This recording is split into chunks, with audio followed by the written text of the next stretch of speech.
僕自身がその音楽自体今職業にしてますけど、始めたのが中学3年の夏ぐらいで、当時憧れのキーボーディストが、小室哲哉さんなんですけど、彼の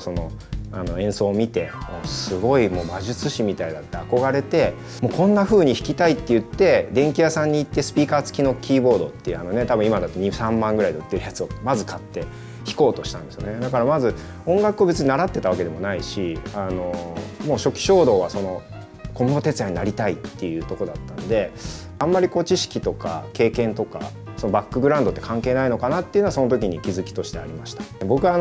必ず行動というか姿勢とかを大事にしていて、2つだけなんですよ。アクションとスタディって言ってて、で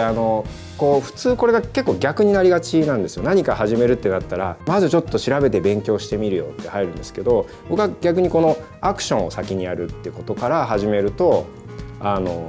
自分が足りないことに気づくんですよ。やってみてワクワクからやってみて、いやピアノ弾いてみようってやってみるんだけど全然うまく弾けない。じゃあだったらこの曲を弾くにはどうしたらいいかって自分で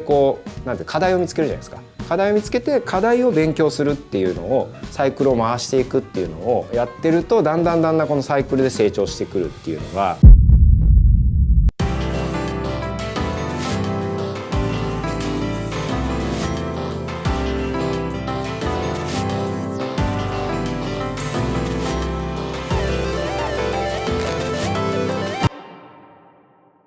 音楽プロデューサーの油井ジョージです。音楽業界で働きたいあなたへお話ししたいと思います。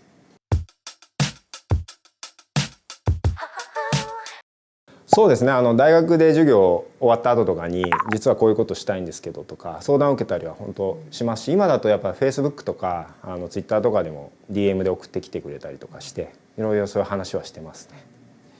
そうですね、一番最初に決まって聞くことがあって、何が好きですかっていうか、自分にとって何が一番なんていうんですかね、ワクワクしてこれだけやってたらもう最高だよねってことって何っていうことを質問してます。音楽自体がそうですね、例えばちっちゃい頃思い出してもらうと、歌って誰にも教わらないで歌ってたじゃないですか。小さい秋小さい秋とか歌ってたじゃないですか。なんですけど勉強ってなると学ぶから入っちゃうんですよ。だから音楽ってすごく自然に何もなくフラットに入れるってところがあって、そういう意味では自分の好きっていうのは誰にもなんていうんですかね、押し付けられたものでもないし、そういう自然なものが自分にとって何かってことを教えてもらうとなんですかね、未来やりたいことのヒントになるようなことを一緒にディスカッションしたりできるっていうきっかけ作りにはなっていると思います。好きなものがわからないとかやりたいことがわからないっていうのが結構やっぱ多くて、僕らの時代だと逆だったんですけどね、もう好きなことしかやりたくないからどうしたらいいんだだったんですけど、今はその時は結構苦手なこと嫌いなこともしくは自分がちょっと興味ないことっていうのを書いてみてよってやると結構書けるんですよ。例えば人前で喋るのが嫌だとか、そうですね、ずっと同じことはしてたくないとかってするとだんだん選択肢が絞れてくるんで、そういうことを自分分析をして、自分がどんなこと好きなのかってことを浮き彫りにしていくっていう作業というかね、話ですかね。ありますね。僕自身が音楽自体今職業にしてますけど、始めたのが中学3年の夏ぐらいで、当時憧れのキーボーディストが、小室哲哉さんなんですけど、彼の演奏を見てすごいもう魔術師みたいだって憧れて、もうこんな風に弾きたいって言って電気屋さんに行ってスピーカー付きのキーボードっていう多分今だと2、3万ぐらいで売ってるやつをまず買って弾こうとしたんですよね。だからまず音楽を別に習ってたわけでもないし、もう初期衝動は小室哲哉になりたいっていうとこだったんで、あんまり知識とか経験とかバックグラウンドって関係ないのかなっていうのはその時に気づきとしてありました。やっぱりもともとちょっとこもるタイプというか、家でパソコンゲームしてたりとか、漫画見てたりとか、友達も一人とずっと家の中で遊んでたりとかってするタイプだったんで、逆にステージの上でいろんな多くの人を前にしてやっている姿を見て、こんなことする人がいるんだっていう衝撃が大きかったというか、自分の真逆にいたんで、だからそこに対する憧れがすごくなんていうんですかね、シンプルにかき立てたというか自分を。はい。そうですね。もともと大学ではその現代音楽とコンピューターミュージックが専攻だったので、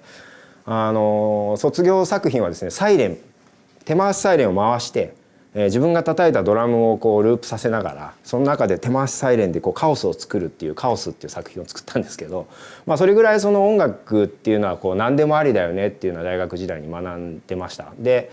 まあ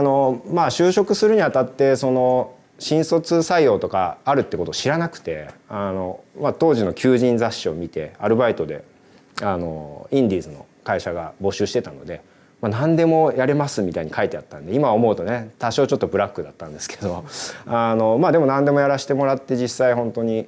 営業から宣伝から制作からっていうのを2年みっちりやって、であとは社長の犬の散歩とかも含めてやることによって、何ていうんですかね、自分がやりたいこととこれは本質じゃないなってことのこうやってみて分かる区別がついて、でその中で当時その ABEX って、僕の中で洋楽の会社だったんですけど、ユーロビートとかをやってる会社で、なんかちょっと異端児だなっていうところに惹かれて、そんなところで僕もやってみたいって入ったきっかけでしたね。でちょうどその新規事業として着メロと着歌っていうのを立ち上げるんだよっていうのがあって、レコード会社直営のものをやろうっていうので、君音大生だったから音符わかるよねって言われて、着メロとか着歌やれるよねって言って、何でもチャンスがありゃいいかなと思って、とりあえず飛び込んでみたっていうのがABEX入ったきっかけですね。はい。そうですね。僕は必ずその行動というか姿勢とかを大事にしていて、とりあえずその2つだけなんですよ。アクションとスタディって言ってて、でこう普通これが結構逆になりがちなんですよ。何か始めるってなったらまずちょっと調べて勉強してみるよって入るんですけど、僕は逆にこのアクションを先にやるってことから始めると自分が足りないことに気づくんですよ。やってみてワクワクからやってみて、いやピアノ弾いてみようってやってみるんだけど全然うまく弾けない。じゃあだったらこの曲を弾くにはどうしたらいいかって自分でこうなんて課題を見つけるじゃないですか。課題を見つけて課題を勉強するっていうのをサイクルを回していくっていうのをやってると、だんだんこのサイクルで成長してくるっていうのがあるので、まずとりあえずやってみる、アクションをするっていうのがいいかなっていうのと、音楽ってみんなそうだったよねなんですよ。カラオケでとりあえず歌ってみるなんですよ。でうまく歌えないからボイトレ通おうとかちょっと楽器やってみようかってなるんですけど、先に多分音楽を勉強する人ってあんまりいないかなと思ってるんで、僕は勝手にこれ音楽力って呼んでるんですけど、音楽力を大事にやっていると多分自分のやりたいことにすごく近づけるんじゃないかなと思います。そうですね。僕自身もこの10年ぐらい愉快な仲間でいた村松さんとの出会いもあるんですけど、いろんなこう業界の人と仕事することが増えたんですよね。でやっぱり自分と距離の遠い人たちと仕事をすると、なんかその間で生まれるこうなんていうんですかね、バネみたいな力がすごく生まれて。どこ？お部屋探しはエイブルエイブル、お部屋探しはエイブルエイブル、お部屋探しは検索より相談だ。エイブル。いろんなこう業界の人と仕事することが増えたんですよね。でやっぱり自分と距離の遠い人たちと仕事をすると、なんかその間で生まれるこうなんていうんですかね、バネみたいな力がすごく生まれて大きなことになるっていうのはすごく経験値としてあって、で音楽って一つじゃ存在することってあんまないんですよね。例えば何かのため、教会の音楽だったり、貴族のためだったり、聴衆に聴かせるとか、例えばこの場を作る音楽とかっていう何かのために成立してるもんなんで、何かと寄り添う力がすごいあるんですよね。だから学生の方々にいつも言ってるのは、その音楽の仕事をしたいって言った時に、例えばレコード会社とか、マネージャーとか、演奏者になるとか、いろいろそれはなんとなく表に出る花形の仕事はいっぱいあるんですけど、実はどの業界にいても音楽っていうものを感じることはできて、実は隣にいるので、例えば今いる業種から音楽を見れば音楽の仕事に近づけるっていうのもあるんで、僕は結構入り口を音楽業界って狭めない方が音楽の仕事って楽しめるんじゃないかなと思ってます。